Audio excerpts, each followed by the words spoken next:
Good day, everyone. Our presentation for today is about Presidential Decree 1594 and its implementing rules and regulations as amended on May 24 and July 5, 2000. The topics included in these presentations are detailed engineering, instruction to bidders, contract implementation, evaluation of contractors' performance, administrative sanctions, and applicability.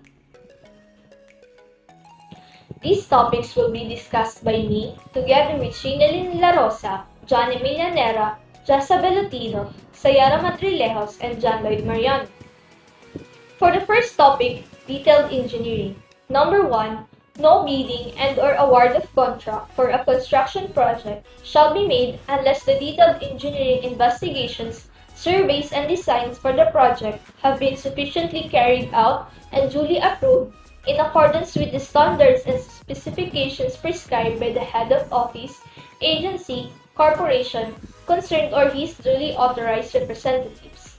Number 2, detailed engineering shall proceed only on the basis of the feasibility or preliminary engineering study made which establishes the technical viability of the project and conformance to land use and zoning guidelines prescribed by existing laws. The findings contained in the feasibility study, if undertaken for the project, shall be examined. If in the course of this exercise, it is found that the changes would be desirable in the design standards or principal features as proposed, specific recommendations for such changes shall be supported by detailed justifications, including their effects on the cost and, if necessary, the economic justifications. Number 3. A schedule of detailed engineering activities shall include the following: survey, site investigation, soil and foundation investigation, construction materials investigation, preparation of design plans, preparation of technical specifications, preparation of quantity and cost estimates, preparation of program of work, preparation of proposed construction schedule and estimated cash flow for projects with schedule over 6 months, preparation of site or right-of-way plans including schedule of acquisition, preparation of utility relocation plan, preparation and submission of design report, environmental impact statement for critical project as defined by the Department of Environment and Natural Resources or DENR, preparation of bid and tender documents, and preparation of minimum requirements for a construction safety and health program for the project being considered. Number 4. Work under detailed engineering shall include but not necessarily be limited to the following. Letter A. Design standards. Design standards shall be in accordance with appropriate standards and accepted detailed engineering practice adopted by the office, agency, and corporation concerned. The design standards for structures shall take into account, among other things, the seismicity of the area to determine the optimum safety of its structures and to minimize possible earthquake damage. Letter B. Field surveys and investigations.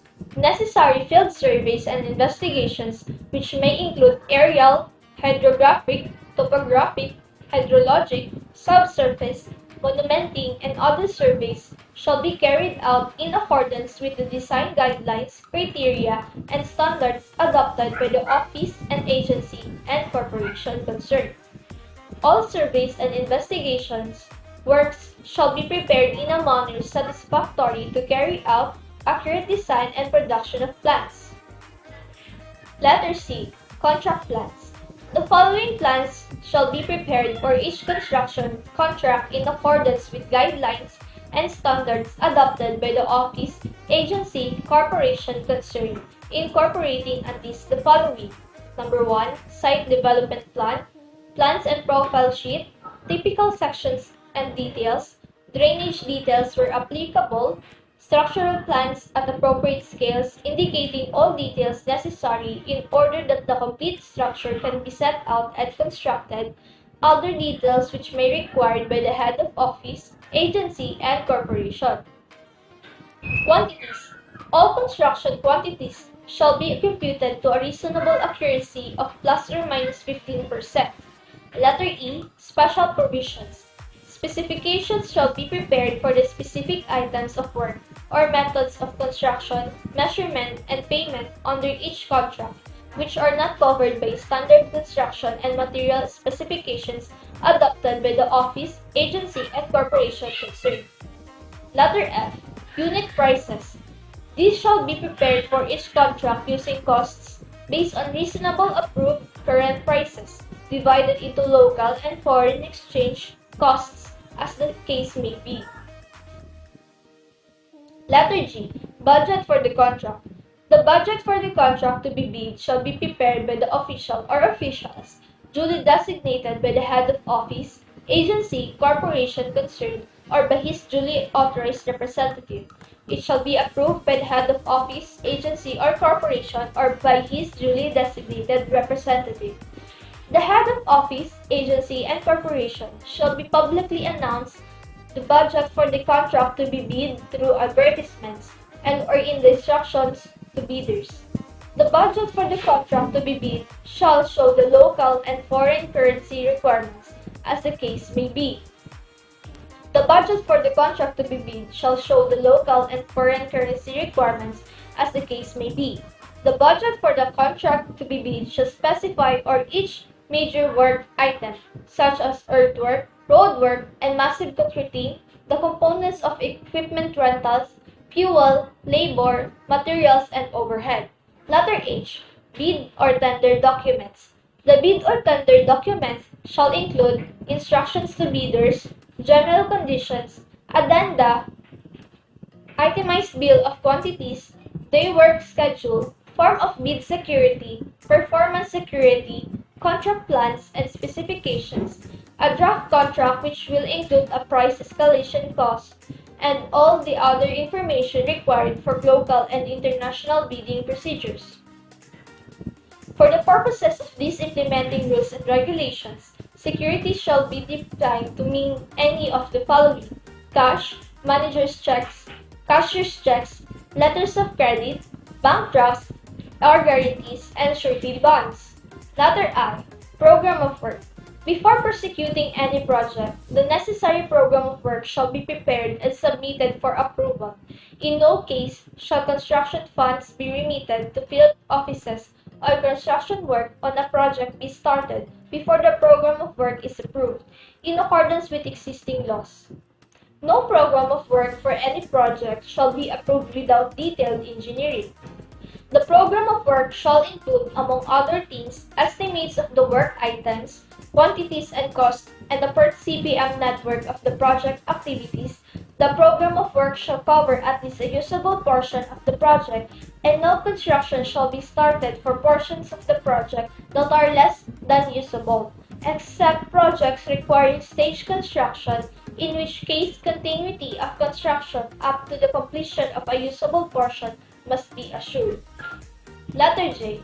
In the preparation of the bidding documents, the government shall make an estimate of the actual number of working days required to complete the project through PERT and CPM, analysis of the project activities, and corrected for the holidays and weekends.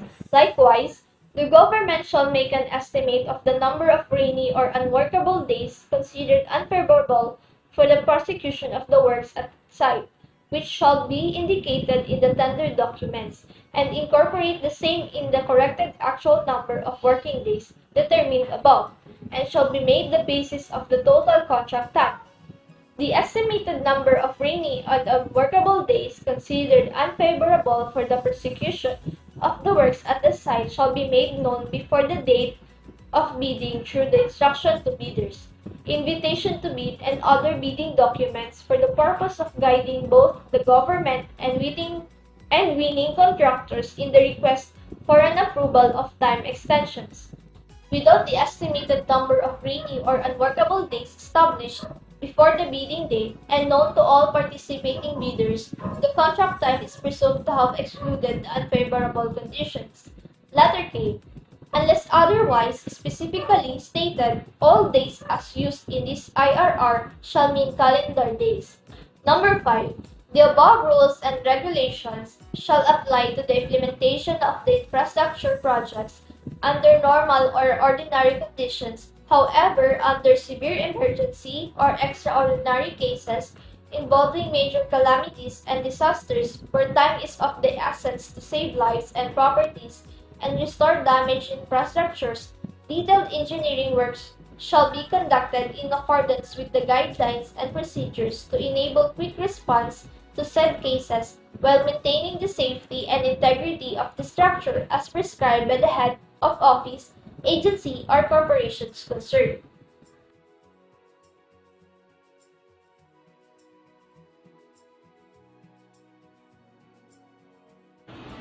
Let us move on to the second topic, which is about instruction to bidders. These provisions refer to the pre-construction activities from the advertisement to contract award. First, who may be allowed to bid?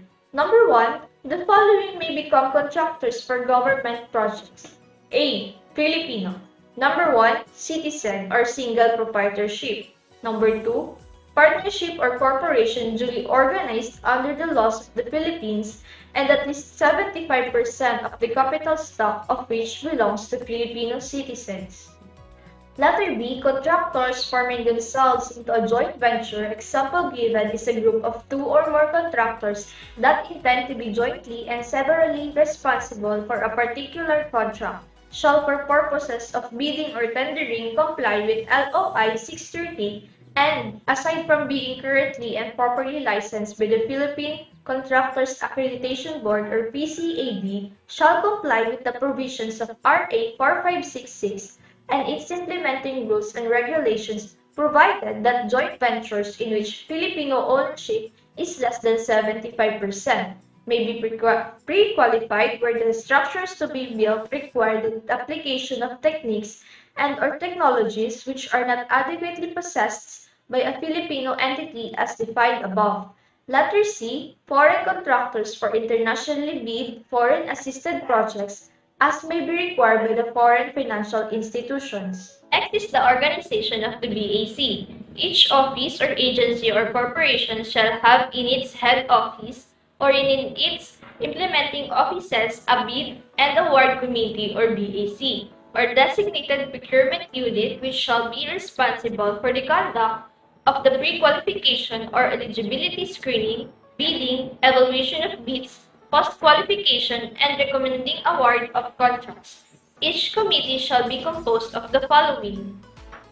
Letter A, Chairman, which is regular, at least third-ranking official of the office or agency or corporation. Letter B is the Executive Officer and Secretary, which is regular, legal officer of the office or agency or corporation. The administrative officer of the agency concerned may be the executive officer and secretary of the BAC when the agency does not have a legal officer in its plantilla positions. Letter C, member, which is regular, technical member designated by the head of office or agency or corporation. Letter D, member, which is provisional, at least 2 with experience in the type of contract to be bid and in project management duly designated by the head of the office, agency, or corporation basis.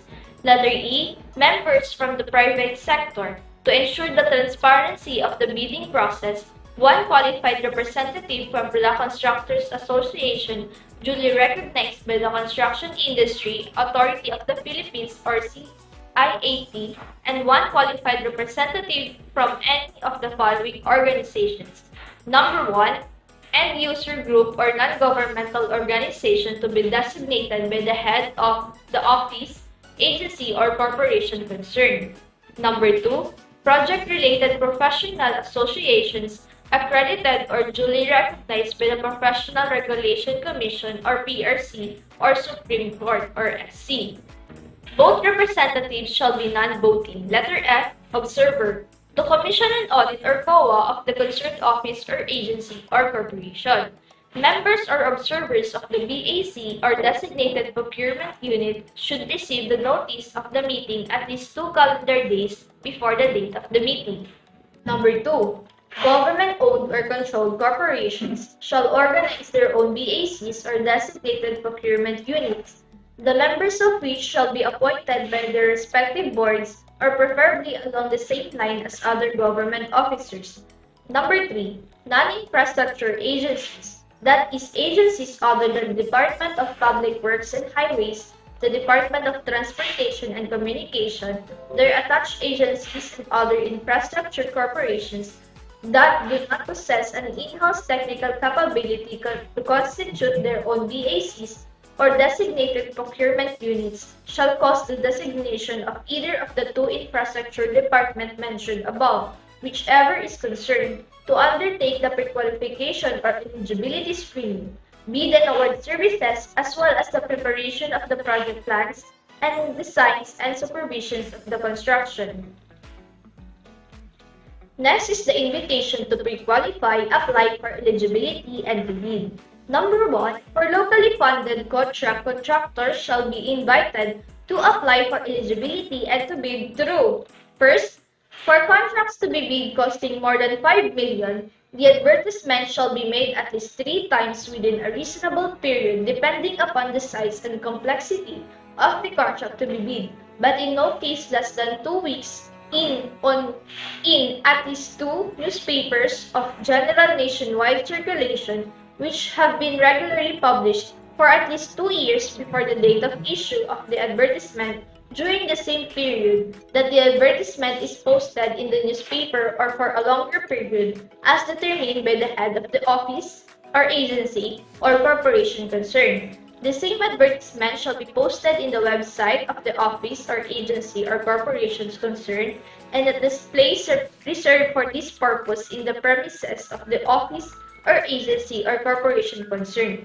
However, for contracts to be bid costing 5 million and below, or for contracts authorized to be bid by the regional or district offices involving costs as may be allocated by the head of office or agency or corporation, the invitation to bid shall be advertised at least 2 times within 2 weeks in a newspaper of general local circulation in the region where the contract to be bid is located, which newspaper has been regularly published for at least 6 months before the date of issue of the advertisement. During the same period that the advertisement is posted in the newspaper or for a longer period as determined by the head of the office or agency or corporation concerned, the same advertisement shall be posted in the website of the office or agency or corporation concerned and at the place reserved for this purpose in the premises of the agency or office or the corporation concerned. In addition to the foregoing, the invitation may be also advertised through other forms of media, such as radio and television, provided that based on the agency's short list of contractors or referral with the Philippine Contractors Accreditation Board, there are at least 4 contractors indigenous to the region duly classified and registered to undertake such contracts. The advertisement may likewise be made in a newspaper of general nationwide circulation as defined in the foregoing when there is an evident lack of interest to participate among the region-based contractors. Additionally, in the case of projects requiring special technology, direct invitation of contractors known for their capacity to undertake such type of projects. Number 2, for foreign finance-assisted projects, contractors are invited under the same procedures above and or in accordance with the procedures established by and agreed upon with the lending or financing institution. Next topic is the issuance of qualification statements or forms. Number 1. The BAC or designated procurement unit shall provide prospective bidders with the notice for pre-qualification or eligibility screening to contain, among others, the following information to guide them in evaluating their capabilities and decide whether or not to participate in the bidding of a specific contract. Letter A, name and location of project. Letter B, project background and other relevant information regarding the proposed work, including a brief technical description of the work as to size, type, major items, and other important features of the work. Letter C, approved budget for the contract to be bid and source of funding. And letter D, criteria to be used by the officer, agency, or corporation in 1. The pre-qualification or eligibility screening of the contractors. Number 2, the evaluation of bids. And number 3, the post-qualification of the lowest calculated bid. Letter E, cost and place of issuance of eligibility forms and bid or tender documents. Letter F, date, time and place of submission of accomplished eligibility forms, pre-bid conference, submission of bids and opening of bids. Number 2, pre-qualification or eligibility statements shall be required by the contracting government, officer, agency, or corporation for every contract in which the contractor intends to bid. It shall be submitted not later than the deadline set in the published invitation to pre-qualify or apply for the eligibility and to bid, after which date no application for pre-qualification or eligibility shall be submitted and received. Number 3, the following documents shall comprise the pre-qualification or eligibility statements to be submitted by the contractor, which shall consist of the following documents, which embody the non-discretionary pass or fail criteria for pre-qualification or eligibility for the contract to be bid, which shall be under oath and duly notarized. The first document is a legal document. Contractor's valid BSCE license for the type and cost of the contract to be bid, valid joint venture agreement in the case of a joint venture, letter authorizing the head of office or agency or corporation or his duly authorized representatives to verify any or all of the documents submitted for eligibility screening, statement that his firm is not included in the blacklist of contractors issued by the Construction Industry Authority of the Philippines or CIAP. Next document is a technical document. A statement of government and private construction contracts completed in at least the last 3 years as specified in the notice for pre-qualification eligibility screening, which are similar in nature and complexity to the contract to be bid. Similar contracts shall be defined by the concerned office, agency, or corporation in the notice for pre-qualification or eligibility screening. The contractor's statement shall include for each contract the name of the contract, owner's name and address, nature of work, contractor's role or sole contractor, subcontractor, or partner in a joint venture, total contract value at completion, date of award, date of completion, and contract duration. The statement shall be supported by the contractor's performance evaluation system or CPES, rating sheets, and/or certificates of completion and owner's acceptance.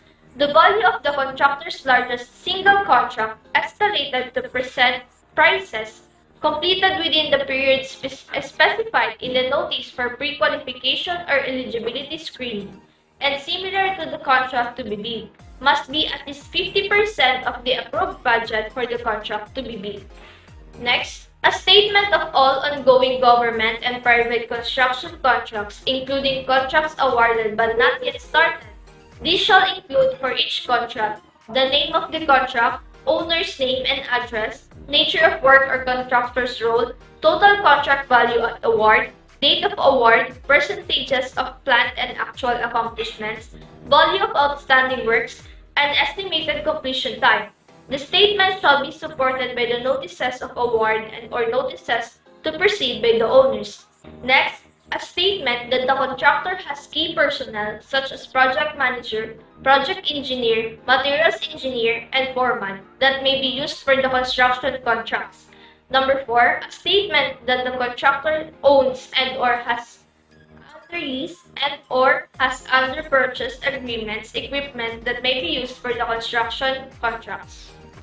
Next document is the financial document. Audited financial statements, stamped, received by the Bureau of Internal Revenue for at least the past 3 calendar years, showing among others the contractor's total and current assets and liabilities, the contractor's net financial contracting capacity or NFCC based on his net working capital. Example given is the current assets less current liabilities must be at least equal to the approved budget for the contract to be bid, calculated as follows.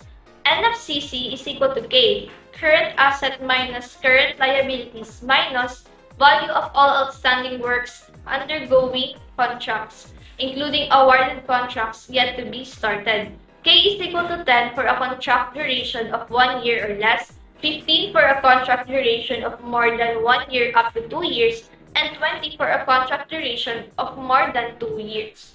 Next is the classification and registration of the contractors. Number 1. The Philippine Contractors Accreditation Board or PCAB shall register and classify the contractors based on the PCAB guidelines for registration and classification of contractors. Next is the pre-qualification or eligibility screening of contractors for specific contracts. Number 1. A bidder must be found to be pre-qualified or eligible to submit a bid for the contract to be bid based on his pre-qualification or eligibility statements as evaluated by the BAC for designated procurement unit of the office, agency, or corporation based on the criteria stated in the notice for pre-qualification or eligibility screening. Number 2, notwithstanding the pre-qualification or eligibility of a contractor, the government reserves the right to review his pre-qualification or eligibility statements and other relevant information before the approval of the contract, should such review uncover any misrepresentation made in the pre-qualification or eligibility statements, or any change in the situation of the contractor to downgrade the substance of his pre-qualification or eligibility statements. The government shall disqualify him from submitting a bid or from obtaining any award or contract. 3. The BAC or designated procurement unit shall determine if each contractor is pre-qualified or eligible to submit bids for the contract to be bid by evaluating his pre-qualification or eligibility statements using the non-discretionary pass or fail criteria or requirements stated in IB 43 and in the notice for pre-qualification or eligibility screening, based solely and exclusively on his pre-qualification or eligibility statements. If the contractor passes all the said criteria, he shall be considered eligible to submit a bid for the contract to be bid. If the contractor fails any of the said criteria, he shall be considered ineligible to submit a bid for the contract to be bid. Number 4. After undertaking the above processes, the BAC or designated procurement unit shall mark the set of pre-qualification or eligibility documents of each contractor eligible or ineligible, as the case may be, and the same shall be countersigned by the chairman or the duly designated authority. The documents shall then be submitted to the head of office, agency, or corporations concerned, or his duly authorized representative for review and approval. Accordingly, the BAC or designated procurement unit shall inform in writing the eligible bidders within 7 calendar days after approval. Applicants found ineligible shall likewise be informed accordingly in writing within the same period by the BAC or designated procurement unit, stating the grounds for their disqualification or ineligibility. Those found ineligible have 7 calendar days upon receipt of notice within which to appeal to the head of the office or agency or corporation for reconsideration. The last topic that I will discuss is the issuance of plans, specifications, proposal book forms, and draft contract. Number 1. The BAC or designated procurement unit shall issue the plans, specification, or proposal book forms for the contract to be bid to the eligible bidders under the relevant classification, upon payment of the corresponding price thereof to the collecting or disbursing officer of the office, agency, or corporation concerned in accordance with the following schedule. The table shows the estimated project cost in pesos and the issuance of plans and specifications or proposal book forms and draft contracts. First, up to 5 million. Issuance is 15 days before the date of the bidding. Next, above 5 million up to 25 million. Issuance is 30 days before the date of the bidding.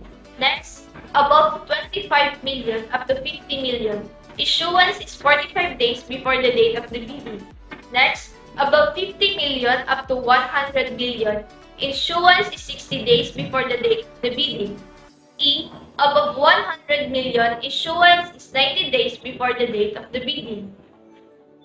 The aforementioned schedules shall be considered as prescribed minimums and may be extended depending on the complexity of the project to be bid, subject to the approval of the office, agency, or corporation head concerned.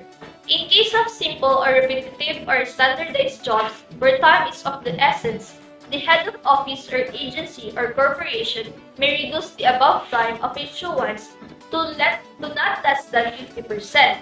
A draft contract shall be issued to the eligible bidders to form part of the bid documents. Next topic, still under the instructions to bidders, is the interpretation of bid or tender documents and other supplemental notices. Number 1. If an eligible bidder is in doubt as to the meaning of any part of the bid documents, he may submit written request for an interpretation to the head of office, agency, or corporation concerned, allowing sufficient time for reply to reach him before submission of his bid. Any response given will be issued by the government in the form of a supplemental notice. Copies thereof shall be made available to all eligible bidders at the same time. Number 2. The government may also issue to all eligible bidders supplemental notices at least 7 calendar days prior to the date of opening of bids for purposes of clarification or modification of the bid documents. Receipt of all supplemental notices shall be duly acknowledged by each eligible bidder prior to submittal of bids, and compliance thereto shall be indicated on the bid form. Oral interpretation of the bid documents shall not be binding. Number 3. For contracts to be bid with an approved budget of 5 million pesos or more, at least one pre-bid conference is required. The pre-bid conference shall cover, among others, the legal, technical, and financial requirements of the contract to be bid. The minutes of the conference shall be recorded and made available to all bidders. Said pre-bid conference shall be held at the place and time to be designated by the head of office, agency, or corporation concerned, which shall not be later than 14 calendar days prior to opening of bids. For this purpose, foreign prospective bidders shall be advised through their local representatives. In the absence of local representatives, cables shall be sent to contractors. The next one is the eligible bidder's responsibility. Number 1. The eligible bidder shall be responsible for having taken steps carefully examine all of the bid documents and also have acknowledged all conditions, local or otherwise, affecting the carrying out of the contract work, and to have arrived at an estimate of the facilities available and needed for the project. Failure to do so shall be at the eligible bidder's risk. Number 2. It shall be the sole responsibility of the eligible bidder to determine and to satisfy himself by such means as he considers necessary or desirable as to all matters pertaining to the project, including the location and the nature of the work, climatic conditions, the nature and condition of the terrain, geological conditions at the site, transportation and communication facilities, the requirement and the availability of materials, labor, water, electric power, and roads, the locations and extent of aggregate source, and other factors that may affect the cost, duration, and execution of the work. Eligible bidder, by the act of submitting his bid, acknowledges that he has inspected the site and determined the general characteristics of the project and the condition indicated above. A certificate of such site inspection from the eligible bidders shall therefore be required. Number 3. The government shall not assume any responsibility regarding erroneous interpretations or conclusions by the eligible bidder out of the data furnished by the government. Number 4. Prior to submittal of bids, the eligible bidders are considered to have become familiar with all existing laws, decrees, ordinances, acts, and regulations of the Philippines which may affect or apply to the operations and activities of contractors. However, in cases where the cost of the awarded contract is affected by any applicable new laws, decrees, ordinances, regulations, and other acts of government promulgated after the date of bidding for publicly bid in the sealed bid contracts or date of contract for negotiated contracts, a contract price adjustment shall be made or appropriate relief shall be applied on a no loss, no gain basis, provided such is not covered by the provisions on price escalation hereof. For the next one, the bid or tender and award. There are 12 subtopics, but I will only discuss the first 5. So first is the preparation of bids and bid bonds and pre-qualification or eligibility statement. Number 1. Bids shall be prepared on the proposal book form in accordance with the instructions to bidders. Number 2.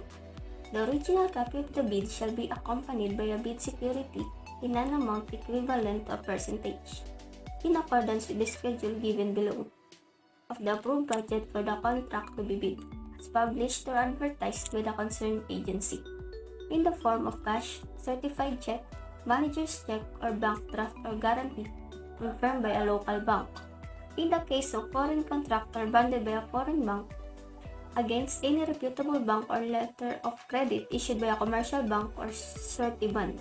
Callable on demand issued by a surety or insurance company duly accredited by the head of the insurance commission or any combination thereof, as may be required by the head of office, agency, or corporation concerned, payable to the office, agency, or corporation as guarantee that the successful bidder shall within 30 calendar days or less at the discretion of the head of office or agency or corporation concerned, from receipt of notice of award, enter into the contract with the government and furnish the performance security for the faithful and complete prosecution of the work, specified in the contract documents. The schedule of amounts for the bid securities are as follows. A. Cash, manager's check, cashier's check, irrevocable letter of credit, or bank draft, 1% of the approved budget for the contract to be bid, as published or advertised by the concerned agency. Letter B. Bank guarantee, 1.5% of the approved budget for the contract to be bid, as published or advertised by the concerned agency. Letter 2.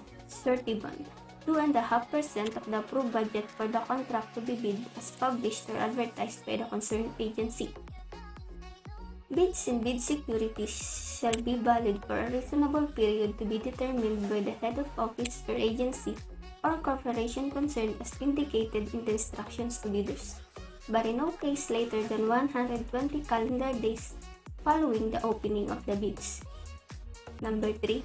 No bid security submitted by any eligible bidder shall be returned after the opening of bids, except by those that fail to comply with any of the requirements to be submitted in the first envelope of the bid, as hereinafter provided. Bid securities shall be returned only after the successful bidder has signed the contract and furnished the performance security, but in any case not later than the expiration of the bid security validity period indicated in the instructions to bidders. Next, IB 10.2, Submission, Opening, and Obstructing of Bids or Tenders. Bids in the prescribed bid form, including its annexes specified under Section IB 10.8-1.h, shall be submitted in 2 sealed envelopes with the name of the contract to be bid and the name of the bidder in capital letter, addressed to the BAC or designated procurement unit of the office, agency, or corporation concerned. They shall be marked by the bidder, "Do not open before." Date and time of opening of bids. Number 2. The first envelope shall contain the following information documents. A. Authority of the signing official. B. Construction schedule and escort. C. Construction methods. D. Organizational chart for the contract to be bid. E. List of contractors' personnel. Sample given. Project manager, project engineer, materials engineer, and foreman, to be assigned to the contract to be bid with their complete qualification and experience data. F. Person power schedule. G. List of contractors' equipment units owned in or under lease and or under purchase agreements, supported by duly executed contracts, therefore intended for use exclusively in the contract to be bid. H. Equipment utilization schedule. I. Certificate of site inspection. J. Bid security. K. Certification that the detailed estimates, cash flow by quarter, and payments schedule are in the second envelope. L. Commitment from the contractor's bank to extend to him a credit line if awarded the contract to be bid, or a cash deposit certificate in an amount fixed by the office, agency, or corporation in the instructions to bidders, which shall be at least equal to the operating cash flow requirement of the contract to be bid. i.e. the estimated average operating expenses for 2 months of the contract to be bid, or 10% of the approved budget for the contract to be bid, whichever is less. Letter M. Construction safety and health program by the contractors based on Section I-3.0 hereof as required by the Department of Labor and Employment, or DOLE, Occupational Safety and Health Standards. Letter N. Other non-discretionary criteria as stated in the instructions to bidders. The first envelope shall be opened in public to determine the contractor's compliance with the above documents required to be submitted in the first envelope for this purpose. A checklist of the required documents shall be made and the submitted documents shall be checked against this checklist to ascertain if they are all present in the first envelope.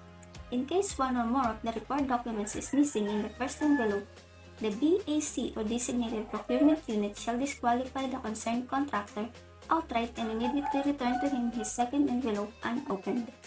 Number 3. The second envelope shall contain the following information or documents. A. Bid prices in the bill of quantities. B. Detailed estimates including a summary sheet indicating the unit prices of construction materials, labor rates and equipment, rentals used in coming up with the bid. C. Cash flow by quarter and payments schedule. The second envelope shall be opened in public immediately after the opening of the first envelope, but only for the contractors that comply with the requirements stated in Section IB 10.2-2 above. Bids shall be received on or before the designated time and date to be eligible for consideration. Bids may be withdrawn only in writing 5 working days before the deadline of the submission of bids. Number 5. Bids shall be opened at the place, date, and time specified in the advertisement by the BAC or designated procurement unit. The bidder or the duly authorized representative may attend the opening of bids. Every page of the original copies of all bids received and read must be initiated by all members of the BAC or designated procurement unit and the auditor's representative. 6. Bids with submitted bid prices that are higher than the approved budget for the contract under bidding shall be rejected outright. 7. After all bids have been received and opened, the corresponding abstract of bids shall be prepared. The abstract of bids shall be signed by all members of the BAC or designated procurement unit, attaching thereto all the bids with their corresponding bid securities and the minutes or proceedings of the bid. The abstract of bids shall contain the following: name of the project and its location, time, date, and place of bidding, names of bidders and their corresponding bids arranged from the lowest to highest, showing the respective variances in percent from the approved budget for the contract to be bid, the amount of security, and name of the issuing entity. For 10.3, determination of the lowest calculated responsive bid. Number 1. The BAC or procurement unit shall determine the lowest calculated responsive bid, which is the bid with the lowest price as calculated based on the provisions of IB 10.4 hereof, and which complies with or is responsive to all the requirements in IB 10.5 hereof.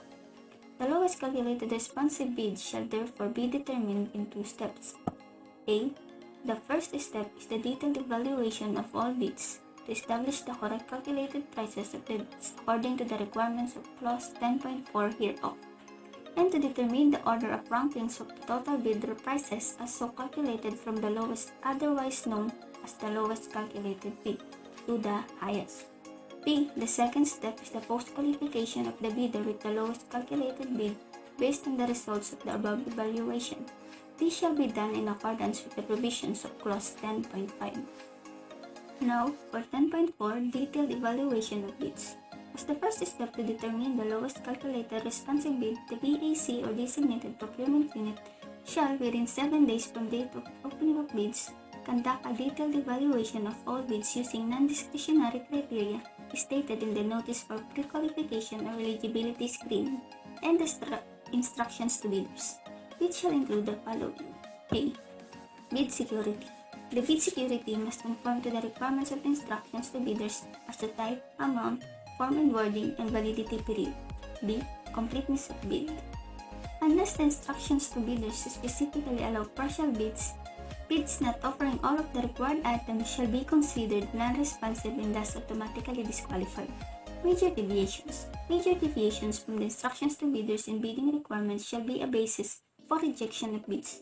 Major deviations are those that, if accepted, would not fulfill the purposes for which the bid is requested, or would prevent a fair comparison with bids that comply with the bidding documents.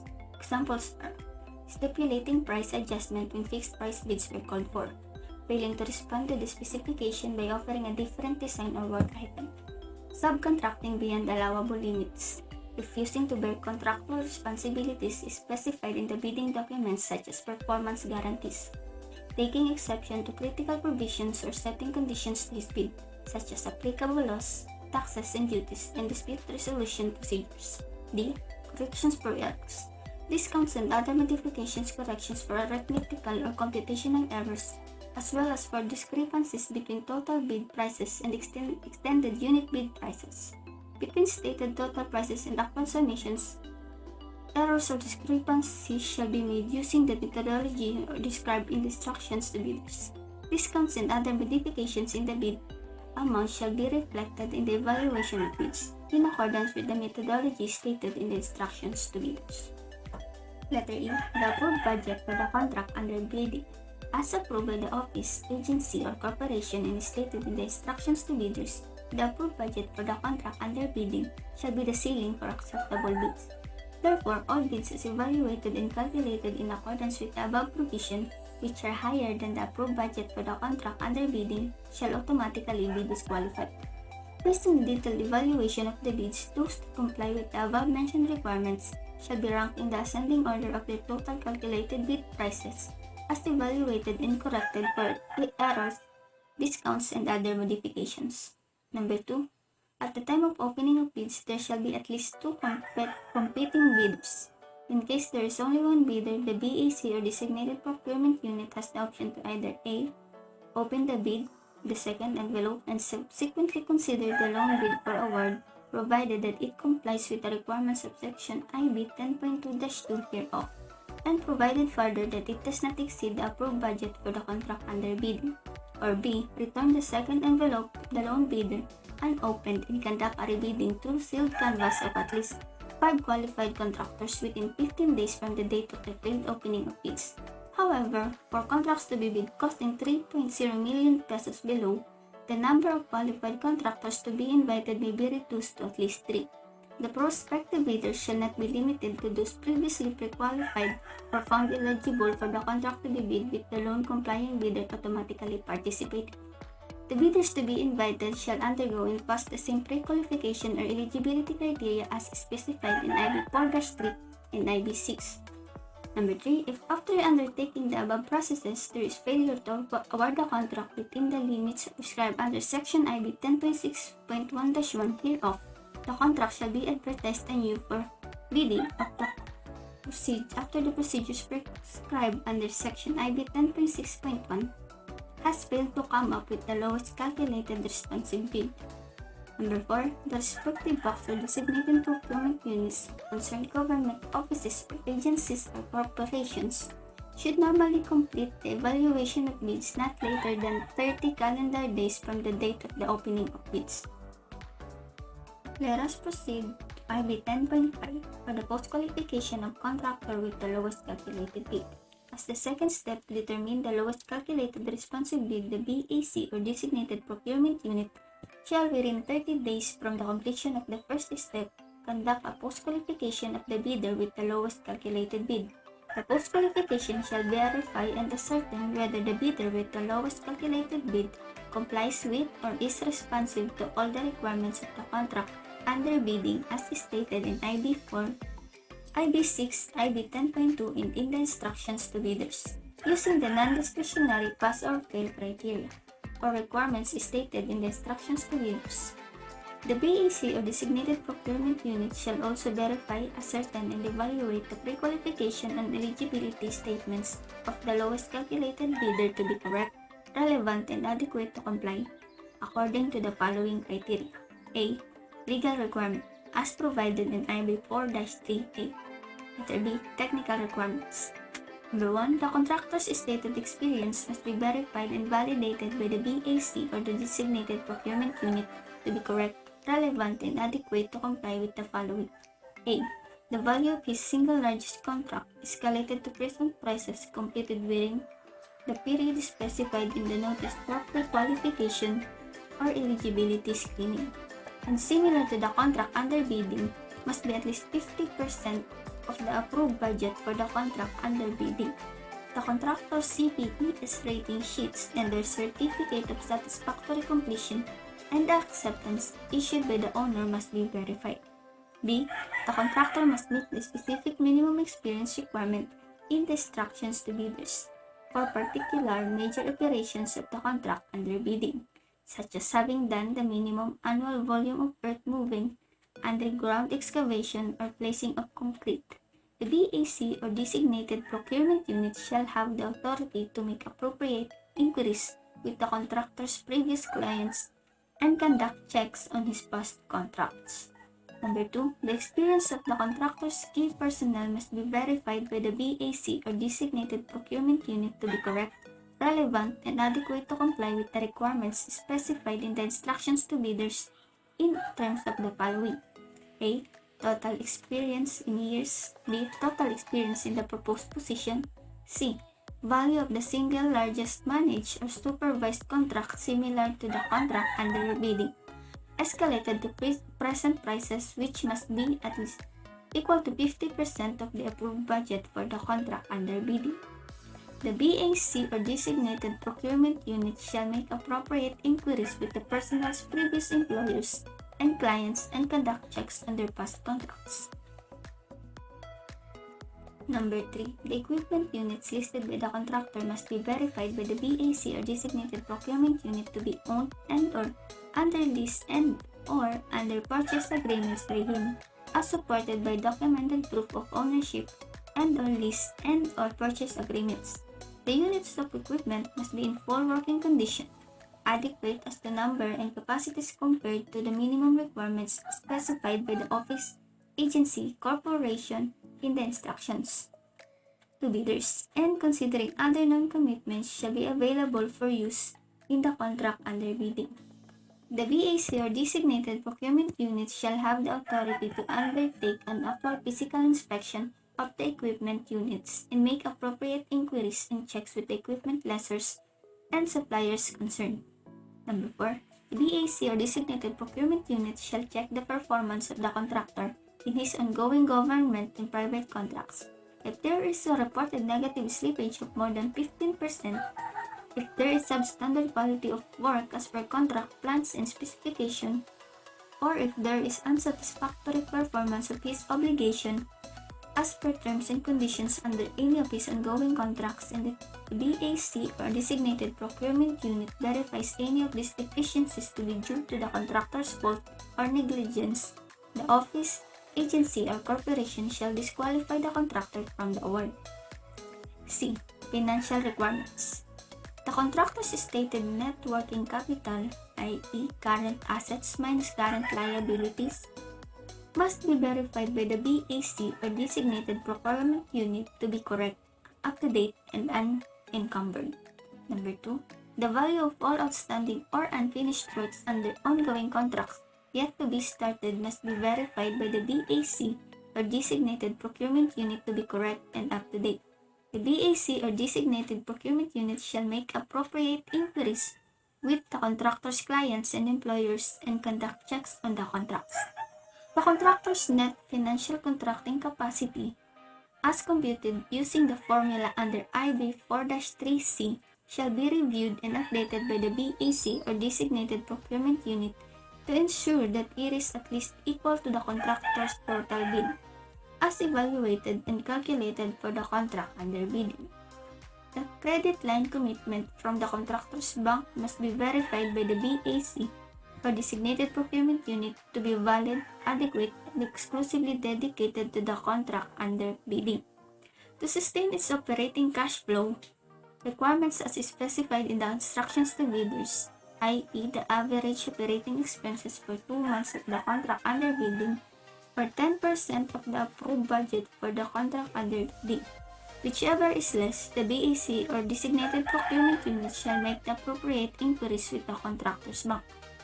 If the bidder passes all of the above criteria, he shall be considered post-qualified. If the bidder fails any of the above criteria, he shall be considered post-disqualified. IB 10.6 Awarding of Contract IB 10.6.1 by Bid Contract. Number 1. If the BAC or designated procurement unit finds that the contractor with the lowest calculated total bid price passes the above-mentioned post-qualification criteria, his bid shall be considered as the lowest calculated responsive bid, and the office, agency, or corporation shall award the contract to him at his bid price as calculated by the BAC or designated procurement unit, subject to the other provisions of this clause. Number 2.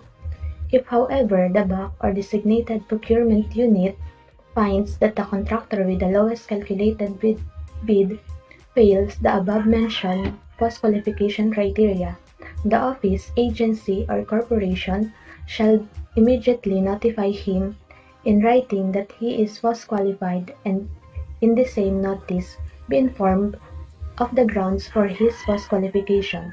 The post-disqualification bidder shall have 7 days from receipt of the said notification to request from the BAC or designated procurement unit, if he so wishes, a reconsideration of this decision. The BAC or designated procurement unit shall evaluate the request for reconsideration, if any, using the same non-discretion pass or fail post-qualification criteria as provided in clause. Number 3. After the office or agency or corporation has notified the first contractor of his post-disqualification, the BAC or designated procurement unit shall initiate and within 7 days complete the same post-qualification process on the contractor with the second lowest calculated bid. If the second contractor passes the post-qualification criteria and provided that the request for reconsideration of the bidder with the lowest calculated bid is denied, the bid of the second contractor shall be considered as the lowest calculated bid. The office, agency, or corporation shall accordingly award the contract to the second contractor at his calculated bid, pursuant to the pertinent provisions of this clause. Number 4. If the second contractor, however, fails the post-qualification criteria, the procedure in sections IB 10.6.1 to 1, IB 10.6.1 to 3 shall be repeated for the bidders within the next lowest calculated responsive bid is obtained for award. Number 5. In the event of refusal or failure of the lowest calculated responsive bidder for award to enter into contract within stipulated time, the government shall impose the appropriate sanctions provided in the new Section 5 Administrative Sanctions. Number 6. In the event of refusal, inability, or failure of the calculated responsive bidder to make good his bid by entering into a contract and to post his performance security within the time provided therefore, the second lowest calculated responsive bidder shall be considered for award at his bid calculated price, provided that his calculated bid shall not exceed the approved budget for the contract hereof. This rule shall likewise apply to the third lowest calculated responsive bidder, in case the second lowest calculated responsive bidder shall likewise refuse to enter into contract with the government. Otherwise, the contract shall be advertised anew for bidding. 7. If after rebidding, no bid still comes within the limits of award of contracts prescribed under Section IB 10.6.1 to 1 hereof, the contract may be recommended to the head of agency, office, or corporation concerned for prosecution by administration, or by negotiated contract in accordance with existing laws, rules, and regulations. The head of office, agency, or corporation shall endorse the same to the secretary concerned, as the case may be for approval. Number 8. Normally, within 30 calendar days from the date the evaluation of bids shall have been completed, post-qualification of the lowest calculated bidder to determine its responsiveness shall have been done, and a decision on the results of the post-qualification shall be made. If the decision is to award the contract, the notice of award shall be issued normally within 7 calendar days from the date the decision to award is made. For foreign assisted projects, the decision to award the contract should be transmitted to the concerned foreign financial institution for concurrence as may be required normally within 7 calendar days from the date decision to award is made. Likewise, the notice of award shall be issued by the concerned implementing agency normally within 7 calendar days from the date concurrence of the concerned foreign financial institution shall have been secured. The successful bidder or his duly authorized representative shall execute the contract with the office, agency, or corporation concerned normally within 15 calendar days from the receipt of the notice of award. 9. The government, however, reserves the right to reject any or all bids and to declare a failure of bidding, or not to award the contract if there is, among others, evidence of collusion among contract and other parties resulting in no competition. 10. To guarantee faithful performance of the contractor under the contract, he shall post upon the signing of the contract a performance security in the form of cash, manager's check, cashier's check, bank draft, or guarantee confirmed by a local bank. In the case of foreign contractor bonded by a foreign bank, letter of credit issued by a reputable bank, surety bond, callable on demand, issued by the government service insurance system, or by surety or insurance companies duly accredited by the Office of the Insurance Commissioner, or a combination thereof, in accordance with the following schedule. A. Cash, manager's check, cashier's check, irrevocable letter of credit, bank draft, 5% of the total contract price. B. Bank guarantee, 10% of the total contract price. C. Surety bond, 30% of the contract price. 11. This performance security shall be posted in favor of the office, agency, or corporation concerned and shall guarantee the payment of the amount of the security as penalty in the event it is established that the contractor is in default in this obligation thereunder. Number 12. In the execution of the performance security, the following conditions shall be complied with. A. It shall be executed in accordance with the form as prescribed by the office, agency, or corporation concerned in the instruction to bidders or tender documents. B. It shall at least coterminous with the final completion of the project. C. The following provisions shall form part of the performance security. The right to institute action on the penal bond pursuant to Act Number 3688 of any individual, firm, partnership, corporation, and association supplying the contract with labor and material for the prosecution of the work in hereby acknowledge and confirm. 13. Subject to the conditions of the contractor, the performance security may be released by the office, agency, or corporation concerned after the issuance of the certificate of completion of the contract, provided that there are no claims for labor or materials filed against the contractor or the surety company. 14.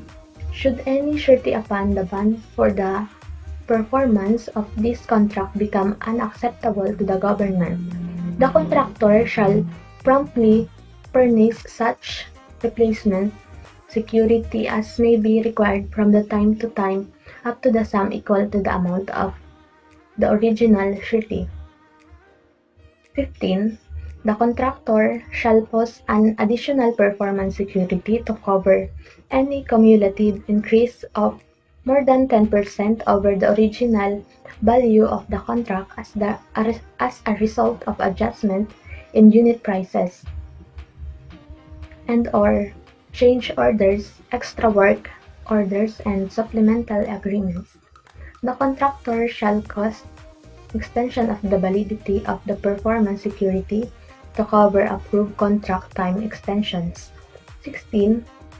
In case of a reduction in the contract value and for partial futile work completed by the contractor and accepted by the government, and in which the judgment of the implementing department, agency, office, or corporation concerned shall not affect the structural integrity of the entire project, the agency, office, or corporation concerned shall not allow a proportional reduction in the original performance security, provided that any such reduction is more than 10% and that the aggregate of such reduction is more than 50% of the original performance security. IB 10.6.2 By negotiated contract. 1. Negotiated contract may be entered into only where any of the following conditions exist and the implementing office, agency, or corporation is not capable of undertaking the contract by administration. A. In times of emergency arising from natural calamities, where immediate action is necessary to prevent imminent loss of life or property or to restore vital public services, infrastructure, and utilities such as collapsed bridges, cut road sections, breached dikes, unroofed buildings, and other severely damaged facilities. B. Failure to award the contract after two public biddings for valid cause or causes. C. Where the subject contract is adjacent or contiguous to an ongoing contract and it could be economically prosecuted by the same contractor provided that the subject contract has similar or related scope of works and is within the contracting city of the contractor, in which case the direct negotiation may be undertaken with the said contractor at the same unit prices adjusted to price levels prevailing at the time of negotiation using parametric formula herein prescribed without the 5% deduction and contract conditions, less mobilization costs, provided that he has no negative slippage and has demonstrated a satisfactory performance. D. For contracts terminated in accordance with the provisions of Presidential Decree Number 1870, authorizing the governments to take over by administration of delayed infrastructure contract or awarding of the contract to other qualified contractors or similar laws or Section CI 823 and 4 liquidated damages hereof. In case A and B above, bidding may be undertaken through sealed canvass of at least 3 qualified contractors. For case D, contractor may be negotiated with the second lowest bidder for the contract under consideration at the bidder's original bid price escalated to the date of contract negotiation using the parametric formula contained herein reckoned from the date of the bidding, or the bidding may be undertaken through sealed canvass of at least 3 qualified bidders. Authority to negotiate contracts for projects under these cases shall be subject to prior approval by heads of agencies within their limits of approving authority. 2. Bona fide contractors whose RC, Pre-C, and other pre-qualification papers are on file with the CIAP and/or the office, agency, or corporation concerned and who have been classified under the type of project where the subject contract falls are eligible to the invited for negotiation. Other contractors not previously pre-qualified may also be accepted for pre-qualification for the subject project. 3. Contractors delay pre-qualified for the project under consideration shall be furnished copies of the instruction to operators, plans, specification, proposal book form, and other tender documents for their use in submitting their quotation and other information called for in the format. The contractors shall submit simultaneously with their quotation the bid security as stipulated above. 4. Negotiation may be made with complying offerors and ascending orders starting from the lowest complying offeror. Next is IB 10.6.3 Disclaimer. The government assumes no obligation whatsoever to compensate or indemnify the bidders for any expenses or loss that they may incur in the preparation of their bid, nor does the government guarantee that an award will be made. IB 10.7 Documents comprising the contract. Number 1. The following documents shall form part of the contract. A. Contract agreement. B. Conditions of contract. C. Drawings or plans. D. Specifications. E. Invitation to bid. F. Instruction to bidders. G. Addenda. H. Bid form including the following annexes into 2 envelopes. The first envelope shall contain the following. Number 1.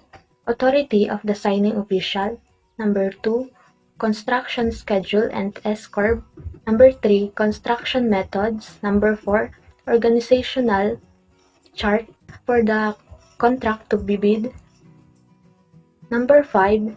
List of contractors' personnel to be assigned to the contract to be bid, with their complete qualifications and experience data.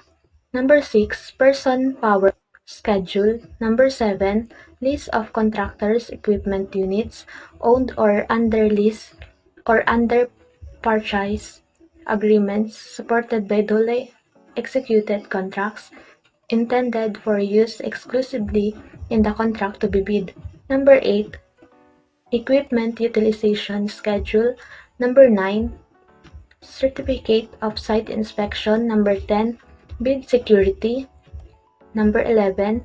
Certification that the detailed estimates, cash flow by quarter, and payments schedule are the second envelope. Number 12. Commitment form from the contractor's bank to extend to him a credit line if awarded the contract to be bid, or a cash deposit certificate in an amount fixed by the office, agency, corporation in the institutions to bidders, which shall be at least equal to the operating cash flow requirement of the contract to be bid, especially the estimated average operating expenses for 2 months of the contract to be bid, or 10% of the approved budget for the contract to be bid, whichever is less. Number 13. Construction safety and health program by the contractor based on Section IB 1.3.g hereof as required by the Department of Labor and Employment's for the occupational safety and health standards. Number 14. Other non-discretionary criteria as stated in the instructions to bidders. I. Performance security. J. Pre-qualification statements. K. Accreditation line issued by an authorized bank in an amount equal to the average operating expenses of the contract for 2 months or 10% of the total project cost, whichever is less. L. Notice of award of contract and contractors conform thereto. M. Other contract documents that may be required by the office, agency, or corporation concerned. IB 10.8 Supporting Documents. To facilitate the approval of the contract, the following supporting documents shall be submitted. A. Duly approved program of the work and cost estimates. B. Certificate of availability of funds. C. Abstract of bids. D. Resolution of the BAC or designated procurement unit recommending award. E. Approval of award by approving authority. F. Concurrence of lending institution in case of foreign-assisted contracts. G. Other pertinent documents as may be reasonable required by existing laws. IB 10.9 Approval of contract. Contracts should be approved or disapproved by the head of office, agency, or corporation concerned in accordance with existing laws, rules, and regulations within 15 calendar days from the date the successful bidder or his duly authorized representative shall have executed the contract with the office or agency or corporation concerned and submitted all documentary requirements to perfect the contract, foremost of which is the performance security. For contracts requiring the approval by the office of the president, the same should normally be approved or disapproved within 30 calendar days from the date that requests for approval of such contracts shall have been received by the office of the president. IB 10.10 Issuance of notice to proceed. The concerned government, agency, office, or corporation shall issue the notice to proceed or NTP to the successful bidder not later than 15 calendar days from the date of approval of the contract by the concerned or authorized government official. The effectivity date of the NTP shall be specified by the agency concerned. For projects whereby the notice to proceed or NTP is issued after 120 calendar days from the bidding date, was request for a contract unit price adjustment using the parametric formula updated to the month of the NTP. Computation of the unit price adjustment shall be the original contract unit price multiplied by the fluctuation factor K without deducting the 5%. Such updated unit prices shall be used as basis for computing the regular progress billings, and price escalation for work accomplishment shall be calculated using the parametric formula herein prescribed as applied to the updated unit prices reckoned from the month of the NTP. Adjustment of unit prices be made within 14 calendar days from the date the required indices are available or issued by appropriate government agency. IV 10.11 Monitoring of Contract Awards Process. All government tendering agencies shall submit to the NEDA Committee on Infrastructure or INFRACOM for monitoring purposes the list of all contracts involving contract cost of 10 million and above approved by the appropriate authorities, indicating such milestones as date of advertisement, opening of bids, evaluation of bids, submission to and concurrence of foreign financial institution, award of contracts, approval of contracts, and notice to proceed, normally within 15 calendar days from the date of notice to proceed. So for the next slide, it is about variation orders, change order, extra work order, and supplemental agreement.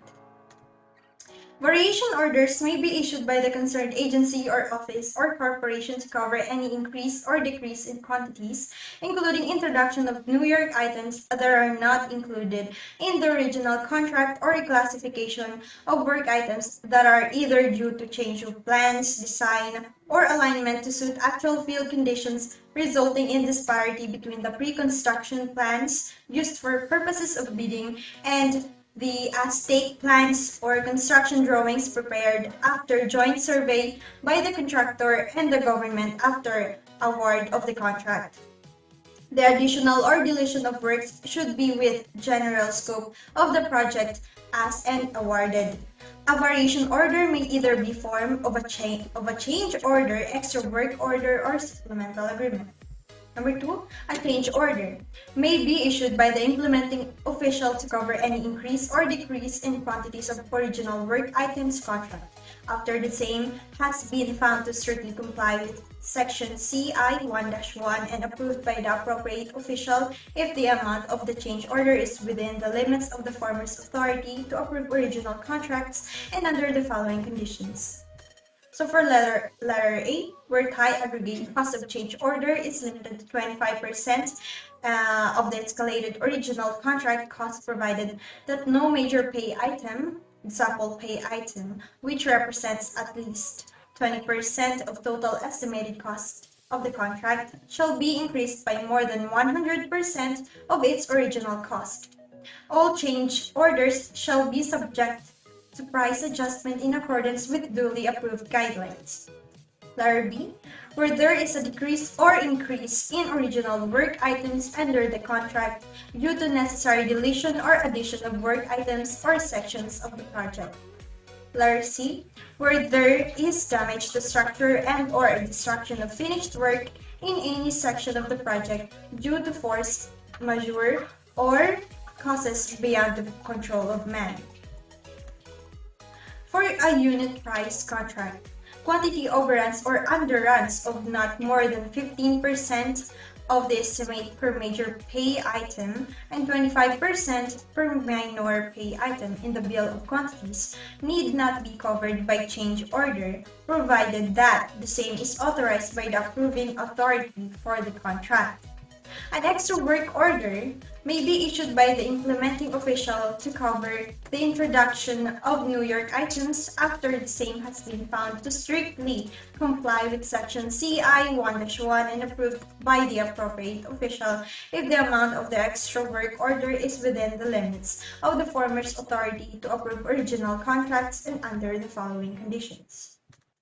Letter A again, where there are additional works needed and necessary for completion, improvement or protection of the project, which were not included as items of work in the original contract. Letter B, where there are subsurface or latent physical conditions at the site differing material from those indicated in the contract. Letter C, where there are unknown physical conditions at the site of an unusual nature differing materially from those ordinarily encountered and generally recognized as inherent in the work or character provided for in the contract. Letter D, where there are duly approved construction drawings or any instructions issued by the implementing office or agency during the term of contract which involve extra costs.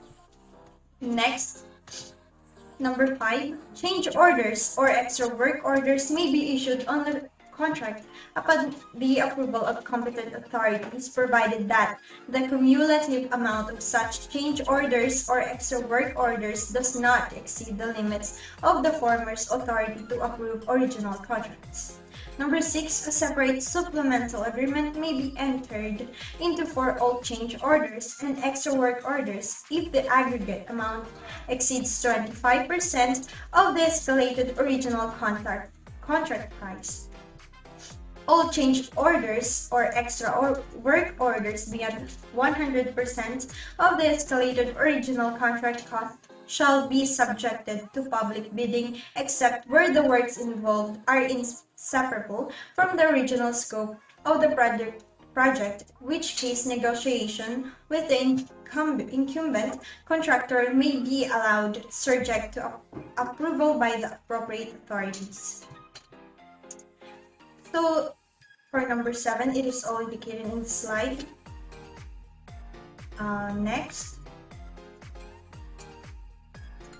Next is the additional or extra work costing. Number 1. Additional or extra works necessary to and within the general scope of the contract should be costed whether they are covered by the change orders or extra work orders. The contractor shall be paid for additional work items whose unit prices shall be derived based on the following.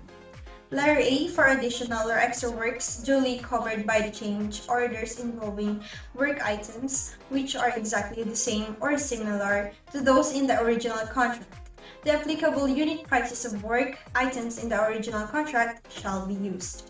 Letter B, for additional or extra works duly covered by extra work orders involving new work items that are not in the original contract, the unit prices of the new work items shall be derived as follows. Number 1. Each component of the new work item shall be based on the direct unit cost used in the original contract. Example, the unit cost of cement, rebars, form lumber, labor rate, equipment rental, and etc. And updated to price levels as of the date agreed upon by the government and the contractor using appropriate NSO indices as follows. New unit cost is equals to original cost times P subscript 1 all over P subscript 0, where P subscript 1 is the appropriate NSO index during the agreed upon date or month, and while the P subscript 0 is the appropriate NSO index at the month of bidding of negotiated. Number 2, all new components of the new work item shall be based on prices prevailing at the agreed date or month, provided the same is acceptable to both the government and the contractor, and provided further that the direct unit costs of new components shall be based on the contractor's estimate as validated by the agency concerned by documented canvas in accordance with rules and regulations. Number 3, these two shall be to arrive at direct cost of new work item. It shall be combined with markup factor used by the contractor, his bid to determine the unit price of the new work item. The reckoning date for price escalation purpose shall be the date or month as agreed upon by both parties.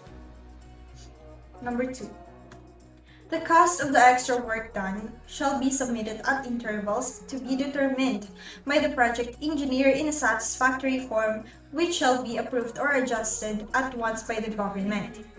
Request for payment by the contractor for any extra work shall be accompanied by a statement with the approved supporting forms, giving a detailed accounting and record of amount which will he claims payment. Said request for payment shall be included with the contractor's statement for progress payment. Conditions under which contractor is to start work under variation orders and receive payments. Number 1. Under no circumstances shall a contractor proceed to commence work under any change order, extra work order, or supplemental agreement unless it has been approved by the Secretary or his duly authorized representative. Exceptions to preceding rules are the following. Letter A. The regional director or its equivalent position in an agency's offices, corporations without plantilla position for the same may, subject to the availability of authorized, the immediate start of work under any change or extra work order under any of the following conditions. Number 1. In the event of emergency, where the prosecution of the work is urgent to avoid detriment to public service or damage to life and or property. And or number 2, when time is of the essence, provided, however, that such approval is valid on work done up to the point where the cumulative increase in value of work on the project which has not yet been duly fully approved does not exceed 5% and the adjusted original contract price or 500,000 pesos, whichever is less. Provided further that immediately after the start of work, the corresponding change or extra work order shall be prepared and submitted for approval in accordance with the above rules herein set. Payments for work satisfactorily accomplished on any change extra work order may be made only after approval of the same by the Secretary or his duly authorized representative. Or letter B, for a change or extra work order involving a cumulative amount exceeding 5% of the original contract price or original adjusted contract price, no work thereon may be commenced unless said change or extra work order has been approved by the Secretary or his duly authorized representative. Next, advance payment. So it is all stated in here. The government shall, upon a written request of the contractor, which shall be submitted as a contract document, make an advance payment to the contractor in an amount equal to 15% of the total contract price, to be made in lump sum or at the most 2 installments according to a schedule specified in the instructions to bidders and other relevant tender documents. Number 2, the advance payment shall be made only upon the submission to and acceptance by the government of an irrevocable standby letter of credit of equivalent value from a commercial bank or guarantee payment band, callable on demand, issued by surety or insurance company duly licensed by the Office of the Insurance Commissioner and confirmed by the implementing agency. Number 3, the advance payment shall be repaid by the contractor by deducting 20% from his periodic progress payments, with the first repayment to be made when the contract value of the work executed and materials delivered shall equal or have exceeded 20% of the contract price, and further refunds shall be done thereafter at monthly intervals. The first work accomplishment equivalent to 20% of the contract price shall not be subject to the 20% deduction. Number 4, the contractor may reduce his standby letter of credit or guarantee instrument by the amounts refunded by the monthly certificates in the advance payment. Next is the progress payment. Number 1, it is said that once a month or for an accomplishment of at least 1.0 million pesos, the contractor may submit a request for payment for work accomplished. Such request for payment shall be verified and certified by the government project engineer, except as otherwise stipulated in the instructions to the bidders. Materials and equipment delivered on the site but not completely put in place shall not be included for payment. Number 2, the government shall have the right to deduct from the contractor's progress billing such amount as may be necessary to cover third-party liabilities, as well as uncorrected discovered defects in the project. Next, retention money. It is all stated in the slide. Then, the contract completion. Number 1, once the project reaches an accomplishment of 95% of the total contract amount, the government may create an inspectorate team to make preliminary inspection and submit a punch list to the contractor in preparation for the final turnover of the project. Said punch list will contain, among others, the remaining work deficiencies for necessary corrections, and the specific duration or time to fully complete the project considering the approved remaining contract time as of the date of contract suspension. This, however, shall not prelude the government's claim for liquidated damages nor the contractor's claim for incentive bonus, as the case may be. Next, liquidated damages. Number 1, where the contractor refuses or fails to satisfactorily complete the work within the specified contract time, plus any time extension duly granted, and is hereby in default under the contract. The the contractor shall pay the government for liquidated damages and not by of penalty, an amount to be determined in accordance with the following formula for each calendar day of delay until the work is completed and accepted or taken over by the government. The head of agency may also impose additional liquidated damages on the contractor, provided that such prescribed in the instructions to bidders. Number 2, a project or portion thereof may be denied usable when it starts to prove the desired benefits as certified by the targeted end users and concerned agencies. Number 3, to be entitled to such liquidated damages, the government does not have to prove that it has incurred actual damages. Such amount shall be deducted from any money due to which may become due the contractor under the contract and or collect such liquidated damages from the retention money or other securities posted by the contractor, whichever is convenient of the government. Number 4, in case that the delay in the completion of the work exceed a time duration equivalent to 20% of the specified contract time plus any time extension duly granted to the contractor, the office or agency or corporation concerned may forfeit the contractor's performance, security, and take over the prosecution of the project or award the same to qualified contractor through a negotiated contract. Number 5, in no case, however, shall the total sum of liquidated damages exceed 15% of the total contract price, in which event the contract shall automatically be taken over by the office or agency or corporation concerned or award the same to qualified contractor through negotiation, and erring contractor's performance security shall be forfeited. The amount of the forfeited performance security shall be aside from the amount of the liquidated damages that the contractor shall pay the government under the provisions of this clause.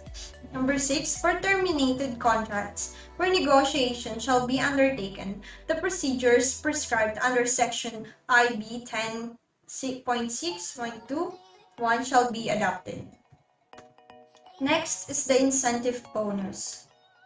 For major and urgent projects, except for negotiated contracts and provided that the instructions to bidders and other tender and contract documents so prescribed, if the contractor completes the contract works ahead of schedule without any suspension, order effected, or extension of contract time granted, he may be given a bonus for saving the government from additional expenses for engineering and inspection services, and for allowing the facilities in an amount to be determined in accordance with the following formula, but not to exceed 10% of the contract price. Number 2, the completion of a project ahead of schedule shall also be considered a plus factor in favor of the contractor in assessing or evaluating the pre-qualification for future projects. Suspension of work. So it is stated here for number 1, it said that the government or its duly authorized representative shall have the authority to suspend the work wholly or partly by written order for such period as may be deemed necessary, due to force majeure or any fortuitous events, or for failure on the part of the contractor to correct bad conditions which are unsafe for workers, any provisions of the contract, or due to adjustment of plans to suit field conditions as found necessary during construction. The contractor shall immediately comply with such order to suspend the work wholly or partly. Number 2, the contractor is or its duly authorized representative shall have the right to suspend work operation on any all projects or activities along the critical path of activities after 15 calendar days from date or receipt of written notice from the contractor to the district engineer or regional director consultant, as the case may be, due to the following. Letter A. There exist right-of-way problems which prohibit the contractor from performing work in accordance with the approved construction schedule. Letter B. Requisite construction plans which must be owner furnished are not issued to the contractor, precluding any work called for by such plans. Letter C. Peace and order conditions make it extremely dangerous, if not possible, to work. However, these conditions must be certified in writing by the Philippine National Police or PNP station, which has the responsibility over the affected area, and confirmed by the Department of Interior and Local Government or the DILG Regional Director. Letter D. There is failure on the part of the government to deliver government-furnished materials and equipment as stipulated in the contract. Letter E. Delay in the payment of contractors' claim for progress billing and or price escalation beyond 45 calendar days from the time the constructor's claim has been certified to by the implementing agency's authorized representative that our documents are complete unless there are justifiable reasons thereof, which shall be communicated in writing to the contractor. Number 3.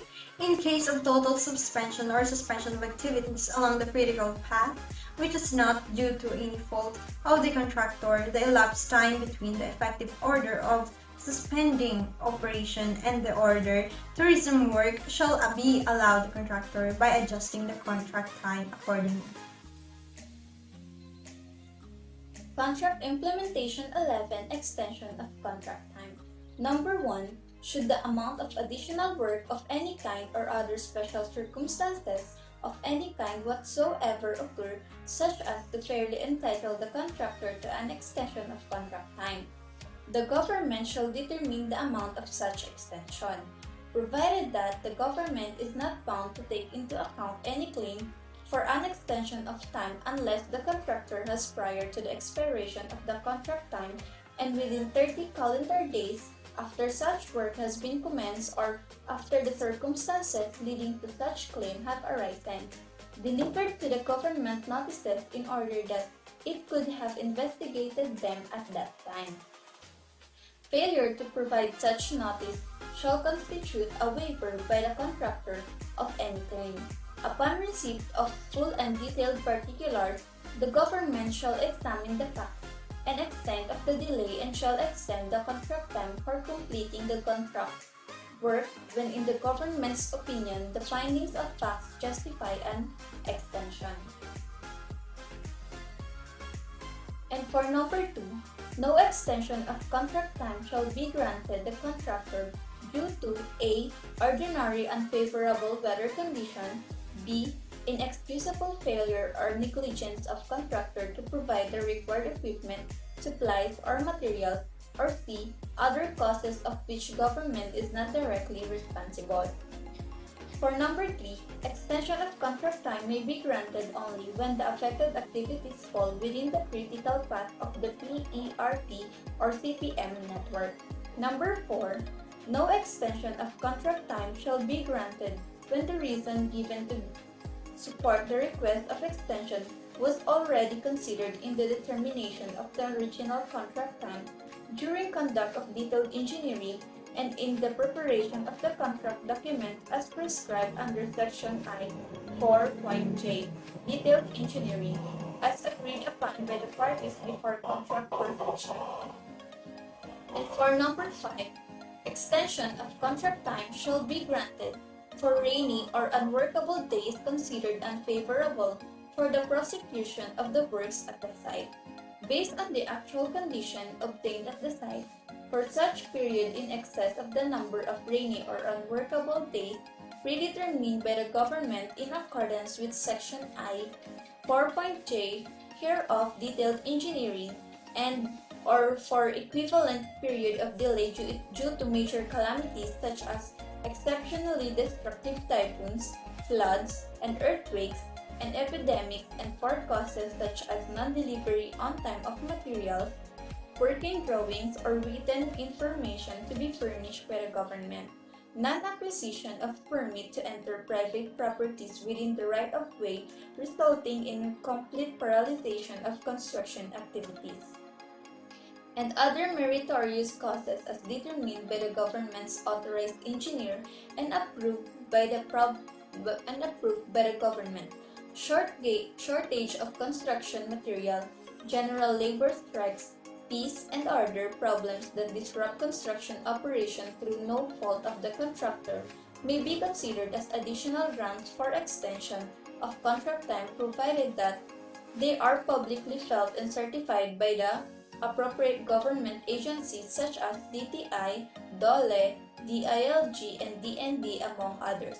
Provided further that the written consent of bondsmen must be attached to any request of the contractor for extension of contract time and submitted to the government for consideration, and the validity of the performance security shall be correspondingly extended. Contract Implementation 12 Contract Price Escalation CI 12.1 Guidelines on Contract Price Escalation. Number 1. These guidelines for the computation and payment of price escalations shall apply to existing infrastructure contracts as of August 27, 1980, where a specific price escalation clause is not provided therein or where there is no specified methodology for calculation of price escalation. All infrastructure contracts catered into after the date of effectivity of these guidelines, August 27, 1980, shall employ the escalation method using the parametric formulae provided for in these guidelines. Formulae other than those prescribed herein may also be used for price escalation purposes, provided the adoption of the same is clearly stipulated in the tender and contract documents provided to tenderness prior to the bidding and agreed upon by the government and the contractor. Equipment supply contracts, whether or not included as an integral part of the infrastructure contract, shall not be covered by this provision. Number 2. The respective implementing offices shall determine all price escalation in accordance with these guidelines. Number 3. A committee shall be created by the NEDA Committee on Infrastructure, which shall review periodically the parametric formulae for the computation of contract price escalation herein specified and shall revise same whenever necessary. Such revisions to be made effective upon the approval by the NEDA Committee on Infrastructure. The revised, updated parametric formulae, if any, shall apply to works to be accomplished on a project after the effectivity or approval of such revisions.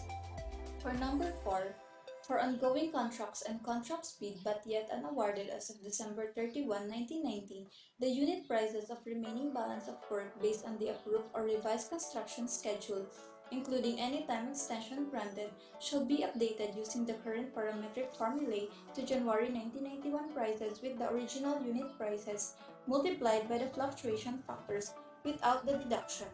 Such updated unit prices as of January 1, 1991 shall be used as the basis for computing regular progress billings thereafter. Any price escalation after January 1, 1991 shall be calculated using the parametric formulae herein prescribed as applied to the updated unit prices as of January 1, 1991. And for number 5, all price escalation to be granted may be approved by the Secretary or Head of Office, agency or corporation concerned in accordance with Section 8 of Presidential Decree No. 1594 to become effective. Payments for price escalation on works accomplished on a project beginning on January 1, 1990 may be made by the Secretary or agency head concerned irrespective of the amount involved. For works accomplished prior to January 1, 1990, payments for price escalation may be made by the Secretary or agency head concerned within the limits of authority specified under the previously amended implementing rules and regulations as the case may be. And for number 6, escalation of prices for work accomplishment on infrastructure construction, rehabilitation, or improvement projects shall be made periodically using the parametric formula as described below to compensate for fluctuation of prices of construction supplies and materials, equipment, and labor which would bring about during the period under consideration an increase or decrease of more than 5% of the original or adjusted contract unit price of items of work. And for number 7, price escalation shall be reckoned from the month of bidding of the project and shall be allowed for progress bidding when the contract has not been the subject of competitive bidding. Price escalation shall be reckoned from the month of bid upon in the contract and shall be granted for every progress bidding. For construction and related materials under government-controlled prices, the computation of price escalation shall be reckoned from the actual date of bidding of the project or the actual date agreed upon in contract when the contract has not been the subject of competitive bidding. And for number 8, in case the project is behind schedule by more than 5% from the approved PART or CPM network on the date when computation of price escalation is scheduled, computation of such portion of the work that should have been but was not actually accomplished within the period shall be reckoned on the basis of the escalation rate applicable during the period in which it would have been accomplished. Payment of the computed amount shall not be made until the project activities for the period under consideration as covered by such amount are completed. This shall not in any way affect the final date of completion. And for number 9, payments for price escalation of work accomplished within the period shall be based on actual escalation amount completed in accordance with appropriate indices provided for in the formulae under this clause or as expressly stipulated in the contract. And for number 10, in case of some project where advance payment for mobilization purposes and or purchases of supplies and materials is made, it is only fair to the government that price escalation shall not be made on the items of work or components thereof to which such advance payments are applied, since these monies are received by the contractor in advance and may be used for the payment of expenditures in connection with the prosecution of the project. Hence, in calculating the price escalation for contracts entered into after the effectivity of these guidelines, no price escalation shall be made for letter A, that portion of work accomplished during the period corresponding to a value equal to the amount of recoupment of advance payment. For example, if during the 6-month period under consideration, 10% of the amount payable to the contract was recouped to recover advance payment, 10% likewise of the price escalation calculated to be otherwise payable shall be deducted from the price escalation. And for letter B, that amount of materials for which advance payment is made, usually such advance payment when made is equal to 75% of the cost of material purchased therefrom, since the funds were logically used by the contractor to purchase materials which he otherwise would not be able to purchase at the same price. It is not fair to the government that he should both profit from making such advance purchases and at the same time enjoy interest-free use of such funds. In those cases where the contractor enjoys such advance payments, as in an interest charge of 1 1/4% per month on the outstanding balance shall be imputed from the time he received the advance payment, and the equivalent amount deducted from the next succeeding price escalation payment in lieu of deducting the portion of price escalation corresponding to such materials. And no payment of imputed interest charge under this paragraph shall be collected in excess of price escalation payment for the period. And for contract implementation 12.2 fluctuation factor, the fluctuation factor K is the coefficient of representing the increase or decrease of the unit price as a result of price fluctuation. The value of the K varies for each item of work and is represented by the following. K is equal to A plus B times the quantity Xi over Xo plus C times the quantity of Yi over Yo plus D times the quantity Zi over Zo times A plus N up to N power times Ni over No, where A is a 0.15 fixed coefficient representing contractor's profit and other non-adjustable items. B, C, D up to N are the coefficient representing the proportionate value of each pay item to the total of 0.85. Xi, Yi, Zi, and Ni are the current price indices representing cost of labor, materials, and other contract items after bidding or where the contract has not been the subject of competitive bidding, after the date agreed upon in the contract and every month thereafter. Xo, Yo, Zo, and up to No are the price indices representing cost of labor, materials, and other contract items at the date of the bidding, or where the contractor has not been the subject of competitive bidding at the date agreed upon in the contract. The sum of A plus B plus X plus up to N must be equal to 1 times 100%. And the fluctuation factor and its application in the parametric formula shall include, among others, any or combination of the following. These are the fluctuation factor for the following. Number 1, common earthwork fluctuation factor for clearing and grubbing subgrade preparation, common excavation, common borrow, embankment construction, common fill or backfill, and select borrow. Number 2, rock excavation fluctuation factor. Number 3, structural excavation fluctuation factor. Number 4, structural backfill fluctuation factor.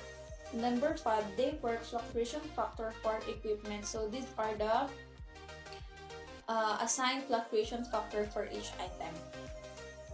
And for number 6, day work fluctuation factor for labor. Number 7, graded sub-base or base course fluctuation factor using screened or processed aggregate, granular materials, crushed adobe or the like.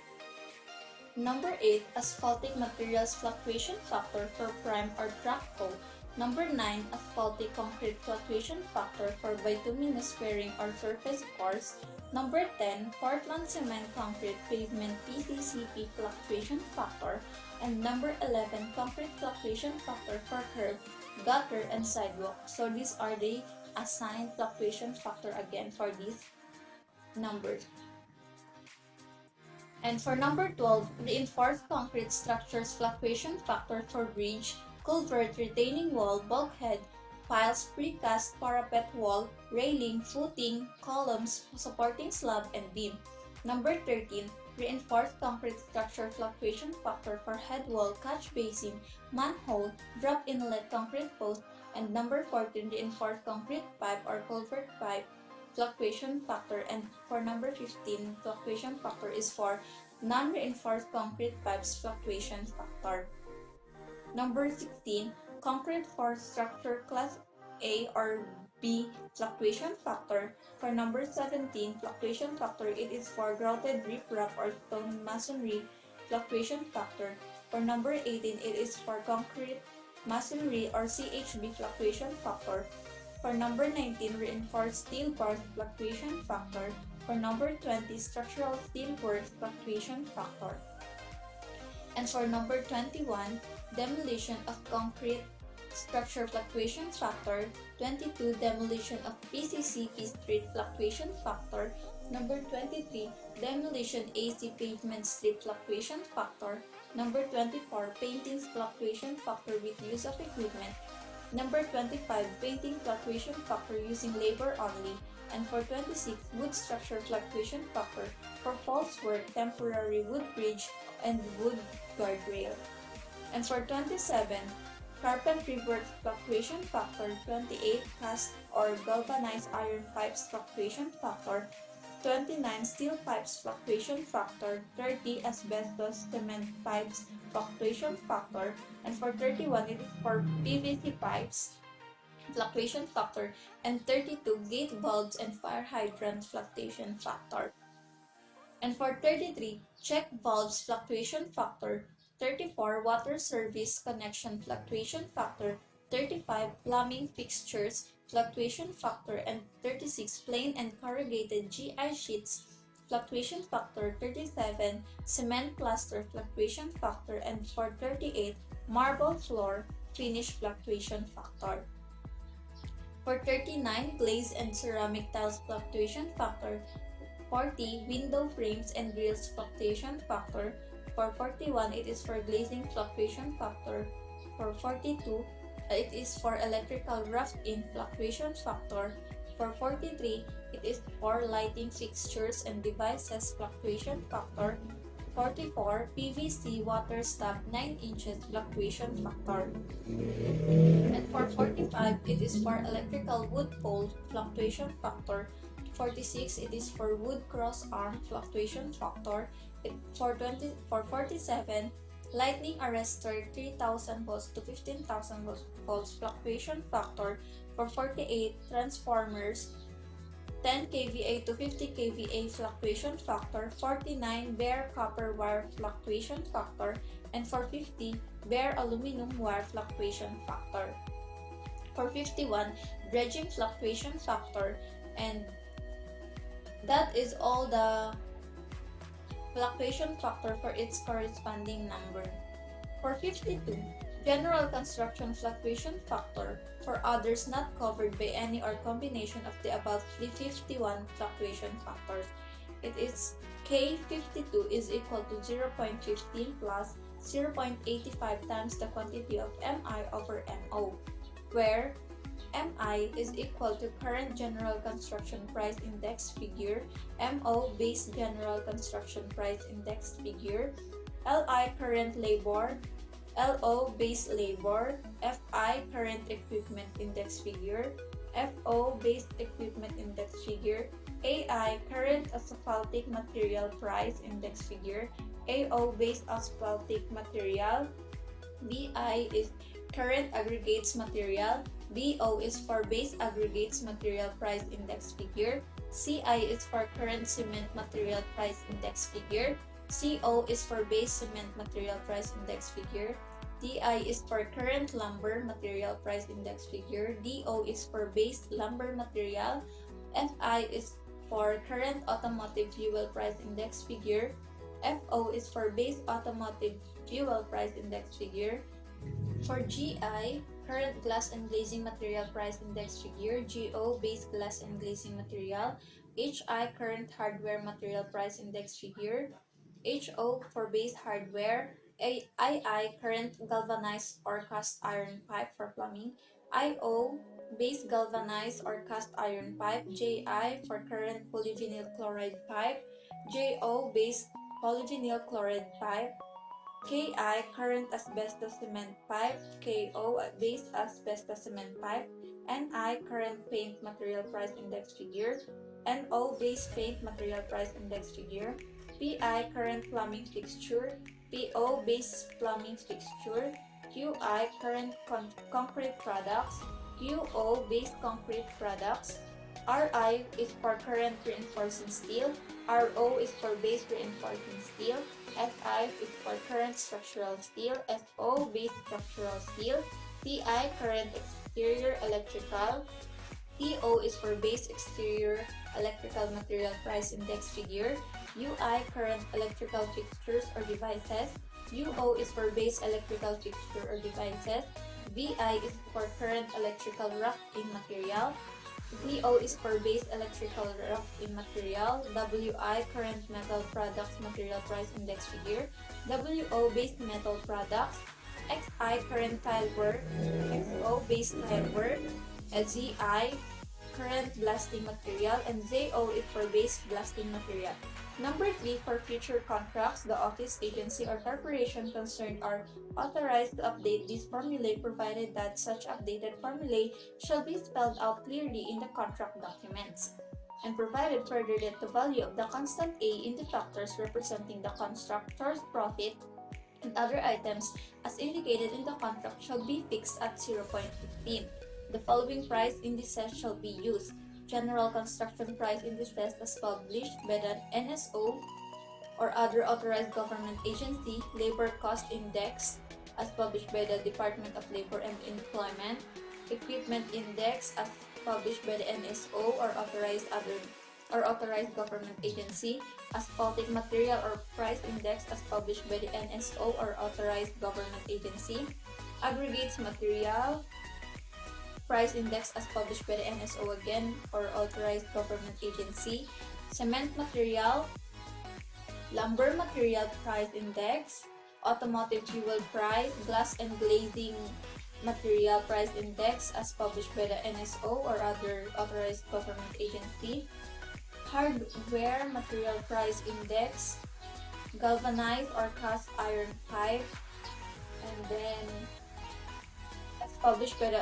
NSO or other appropriate authorized government agency, polyvinyl chloride pipe, exterior electrical material price index, asbestos cement pipe material price index as published by the NSO or other appropriate government agency, paint material price index, plumbing fixture material price index, concrete product material price index, reinforcing steel material price index, structural steel material price index. It is all published by the NSO or other appropriate authorized government agency. Again, for LN, it is also included the electrical rough-in material price index, electrical fixtures or devices, metal product material price index, tile work material price index, blasting material price index as published again by the NSO or other appropriate authorized government agency. In the absence of any price index for a specified adjustable item, the price index of the nearest related item shall be used. And for number 5, price escalation shall be calculated for every full month and the average fluctuation factor for the month under consideration shall be used. In the case the initial of the month of the contract duration is less than a full month, the average fluctuation factor for that entire month shall be used. In case the last month of the contract duration is less than one half of a full month, the fluctuation factor for the preceding month shall be used, and in case it is more than one half of a full month, the fluctuation factor for that month shall be used. The applicable fluctuation factor shall then be applied to the original contract unit price of the corresponding work item, and the formula would be as follows. Where K is greater than 1.05, P is equal to PO times the quantity K minus 0.05. Where K is greater than or equal to 0.95 but less than or equal to 1.05, P is equal to PO. Where K is less than 0.95, P is equal to PO times the quantity K plus 0.05.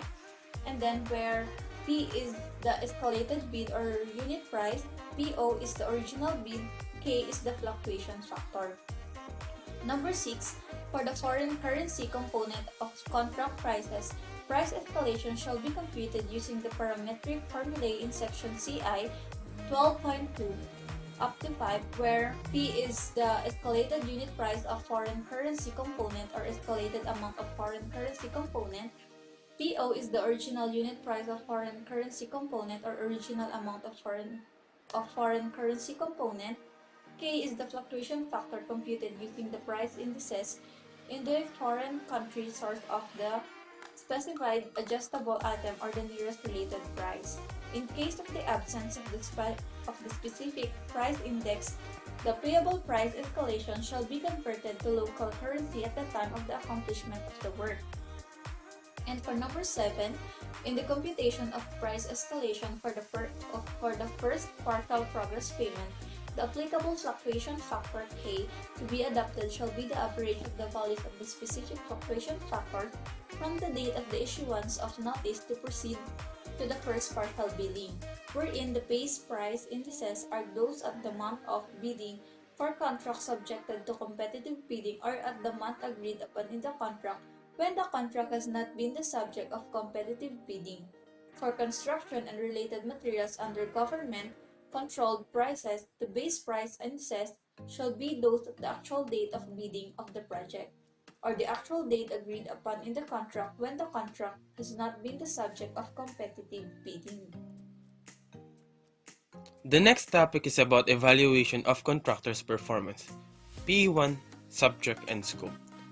All contractors undertaking projects with the government, regardless of contract amount and funding source, and website contracts are awarded either through bidding of negotiation shall have their performance evaluated by offices, agencies, corporations concerned. This evaluation shall be done during construction and upon completion of each government project. Next is evaluation and guidelines. All offices, agencies, corporations concerned are mandated to adopt the CPS implementing guidelines as approved by the NEDA Infracom. While the CPS is specific for road, bridge, housing, building, port and harbor projects, agencies concerned may formulate and adopt their own implementing guidelines specific to project types other than those above mentioned but along the same line with the approved CPS, provided the NEDA Infracom has no objection for the adoption of the formulated guidelines, and provided further that the formulated guidelines are made known to all prospective bidders. P3 is implementation mechanism for CPES. Each agency shall establish a CPES implementing unit which shall be responsible for CPES guidelines implementation, including but not limited to the supervision of performance evaluators accredited by the CIAP. Fourth is submission of evaluation results. All offices, agencies, corporations concerned shall submit the results of their performance evaluation to the CIAP within a week after the conduct of the final evaluation. PE5 is utilization of evaluation results. The CIAP shall consolidate all of the evaluation results received and shall disseminate the same to all offices, agencies, corporations concerned. Such data shall be used, among others, in the pre-qualification and blacklisting of construction firms, and in adopting measures to further improve performance of contractors in the prosecution of government projects. The fifth topic is administrative sanctions. First, the administrative sanctions as provided for under the Uniform Guidelines for blacklisting contractors involved in public construction or CIAP blacklisting guidelines shall be imposed for offenses or violations committed by contractors during pre-qualification, bidding, award, and contract implementation. Next is the imposition of the administrative sanctions. In this section shall be pursuant to the CLAP blacklisting guidelines approved by the NEDA Infracom on August 14, 1996 and by the NEDA Board on September 17, 1996. The CLAP blacklisting guidelines shall however be subject to review and revision by the CIAP Interagency Committee or IAC on blacklisting. Amendments or revision to such guidelines shall be approved by the CIAP Board and become effective 15 days after filing of the same with the Office of the National Administrative Register pursuant to Administrative Code of 1987. Third is violation of the provisions of the IRR of PD 1594 to subject the erring government of official or employee to the sanctions provided under existing laws, particularly Republic Act 3019 known as the Anti-Graft and Corrupt Practices Act and 6713 known as the Code of Conduct and Ethical Standards for Public Officials and Employees, and the Civil Service Law, among others. Complaint against government official or employees may be filed with the agency head, or if the agency head is the official being complained, with the Office of the President. The last topic is applicability. These implementing rules and regulations, as amended, shall apply to all contracts for infrastructures and other construction projects of all government agencies including government-owned or controlled corporations and other instrumentalities that will either be bid out or negotiated, including those through sealed canvas or simplified public bidding after 10 days from date of dissemination of these amended implementing rules and regulation by the National Economic and Development Authority or NEDA, Committee on Infrastructure or Infracom, unless otherwise specifically provided herein. For contracts bid out before said effective date, the previous implementing rules and regulations shall apply. Any violation hereof shall be punishable under existing laws, rules and regulations as may be appropriate. These amended implementing rules and regulations shall not apply to lump sum, also known as Pacquiao contracts. Second is, the above notwithstanding, nothing in these implementing rules and regulations shall negate any existing and future commitments with respect to the bidding, award, and execution of contracts financed partly or wholly with funds from international financial institutions as well as from bilateral and other similar sources. And that would be all for our topic today. I hope you learned something. Thank you.